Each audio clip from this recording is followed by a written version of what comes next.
que a gente... É na cidade que estão os problemas, é aqui que a gente arrecada, são as pessoas que pagam seus impostos, só que isso acaba ficando lá em Brasília e esse dinheiro ele não é bem distribuído, então a gente precisa ir atrás para que uma parte desse dinheiro volte através das emendas, né? Então, uma melhor distribuição. Sim, então é por isso que é importante ter esses apoios e com certeza por ser essa liderança assim, principalmente do MBL, que os deputados desse movimento me ajudam muito, né? O Kim, o Guto. E o Partido Missão, ele está prospectando aí para os próximos anos? Ele vai sair mesmo? Sim, com certeza, vai sair. Legal. Uma pergunta aqui também é o seguinte: quais foram ou qual foi a parte mais gratificante até agora de ser vice-prefeita? Que você tem um contato direto com o clamor e a temperatura social. Sim. Então vocês têm um melhor feedback do que nós enquanto imprensa. A gente sabe dos desafios, podemos falar mais sobre isso, mas quais têm sido as partes mais gratificantes? De poder realmente solucionar algo para a população, de ver as coisas acontecerem.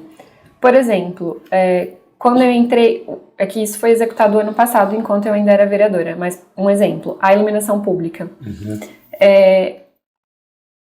Agora, quando eu entrei, né, como vice-prefeita, a gente fez um estudo de quanto que isso impactou na economia. E foi 55% de economia. 55% de economia de dinheiro público que a gente, ao invés de pagar na conta de energia, a gente vai poder investir em saúde e educação, coisas que realmente importam. E é gratificante isso na política. A gente captar os problemas, o que as pessoas precisam. Por isso que eu gosto sempre, eu ainda continuo fazendo como vice-prefeito o gabinete itinerante, que eu vou até as pessoas para ouvir o que elas precisam, o que elas acham que precisa mudar. E nisso que eu capto esses problemas, e aí eu vou em busca de soluções. E é gratificante quando a gente vê isso acontecendo, isso saindo do papel. E uma das coisas que saiu do papel também foi a castração, que inclusive começou no dia 20 de maio do mês passado, né? A castração também nunca aconteceu aqui em Meridiano, então isso nunca tinha acontecido. E agora já é uma realidade nessa gestão, que é uma coisa que... Só que é isso, as coisas levam tempo. No começo, quando eu iniciei o mandato como vice-prefeita, eu fiquei semanas, assim, que eu não dormia direito, pensando em vários problemas. Mas, no decorrer do tempo, né, que eu vi, não tem como resolver, não sou mágica, né, o Rapinha não é mágico, não tem varinha de condão.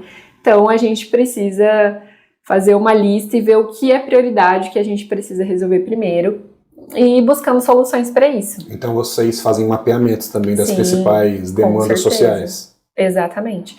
A gente faz uma lista e depois a gente vê o que é prioridade, o que dá pra gente fazer agora, e a gente vai encaminhando para os setores, né? Que, claro que a gente gostaria de resolver tudo assim num passe de mágica, mas não é isso que acontece. Do ponto de vista administrativo, Juliana, tem algo que a surpreendeu, que você não esperava, assim, você não imaginava que eu teria que ter estas funções e executá-las? Porque a gente sempre espera uma coisa e vai descobrindo outros pormenores, né? Aconteceu alguma coisa com você? Não imaginava que isso aqui era tão complexo, que tinha algo tão burocrático nessas questões? Algum tipo de coisa aconteceu assim? Não tem uma coisa específica, mas sempre acontece algo que realmente não é como a gente imaginava, que às vezes as pessoas que estão de fora não sabem a burocracia que é para fazer. Sim. Por exemplo, até mesmo da castração. Eu achava que era simples, tanto que eu coloquei como meta, porque a gente sempre estipula metas para as coisas saírem do papel, que a gente tem que colocar um prazo determinado. E eu coloquei a castração para o primeiro mês de mandato, essa é a meta, tem que começar. Só que aí a gente vai, mas precisa disso, por exemplo, precisava da autorização do CRMV, que é o Conselho Regional de Medicina Veterinária.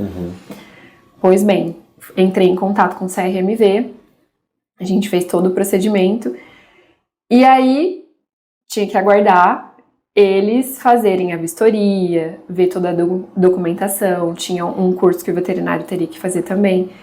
Aí já foi por água abaixo esse prazo que eu tinha estipulado. Aí tá, passou mais um mês. E eu desesperada, né? E é isso, talvez as pessoas cobrando, claro, e com razão. Até eu também tava assim, né, desesperada, que às vezes eu quero que as coisas aconteçam para ontem. E às vezes as pessoas que estão fora não entendem toda a burocracia do poder público.